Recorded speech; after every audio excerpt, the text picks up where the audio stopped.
Asalaamu calaykum soo dhawaada muuqaalkan waxaan kaga hadli doonaa cashaabta badiyaan caanaha naaska hooyada ayaan kaga hadli doonaa muuqaalkan soo dhawaada marka waxaa haboon cunuga markii hooyada ay dhasho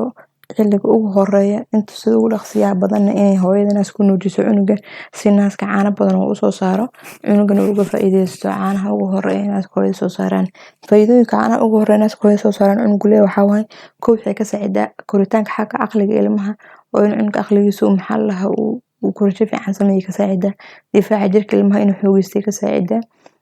korinshaha ilmaha way ka saacidaa marka waxaa haboon cunuga markuu dhasho in isla markiiba hooyada naaska caanihiisa ay siin karto bacda markii timirta ay siiso sunnada sida ay qabto cunuga markuu dhasho waa in timirta afka maxal laha loo mariyaa markii loo mariyo kadib sida ugu dhaqsiyaha badan hooyada ay caanaha u siin karto inay u siisaa haboon si maxal laha naaska caano badan u soo saaro cunugana uu uga faa'iideysto tan labaad waxaa haboon hadii ay sida hooyada naaska caanihiisa oo kale wali caano fiican ma soo saarin inay biyo qandiir ah naaska ay ku dhaqdo maxal laha kadib ay diliinkii u sameyso si caano fiican oo ku filan oo naaska u soo saaro taas haboon oo maxal laha si cunugi uga faa'iideysto caano fiican oo soo saaro ayaa qurux badan marka hadii ay isleedahay caanaha naaska way yaryihiin oo kale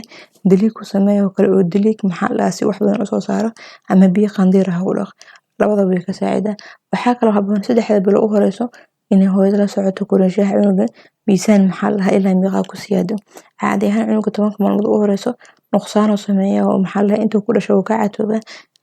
markii 10 maalmood uu kor u dhaafo hadana wuxuu bilaabaa inuu soo kabto ayuu bilaabaa marka caanaha naaska hooyada saa hore u soo hadalna laba loo qaybiyo maxal laha kamiyada soo saareyso caano badan iyo caano yar iyo nafaqada ay leeyihiin marka taas horan kaga soo hadalnaa dirtaan ku laabanayno cashaabta ka saacido in caanaha naaska ay bataan waxaa kamid ah xulbado kale xulbado waxaa haboon in laba qaando maxal laha 3 koob biyo ku darto hooyada habeenkii biyo la dhigto subax markuu waaga bareen ay dibka saartay karkariso meerto kadibna ay cabtaa iyo maxal laha yaansoonka asagana waxaa haboon in laba qaando oo yaansoon ah laba qaando biyo habeenkii ay isla dhigto subaxna intay shiido maamada oo kale ama ay karkariso meerto ay ka cabtaa wanaagsan qarfuhu kale wuxuu ka saacidaa gabdhaha raba markay dhalaan inay hore iska caatayaan oo kale aad u saacidaa liana iscaateynta caadi ahaan cunuga inta naaska nuujiyo si wal xibro u horeyso mamnuuc waayo ma fiicno si cunuga caano fiican u hela laakiin qarfuhu kale wuxuu ka caawinaa maxal laha inay caateyso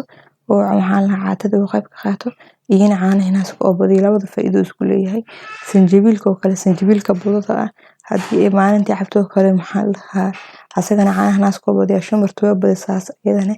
marka intaas aan ku soo gabagabeeyna marka soo dhawaada subscribe noo saar gambalelkana furta raal naqdo xoogaa waqtiga ku yar awgiis fiidiyowyada boobsiis ayaan ku sameeyay marka soo dhawaada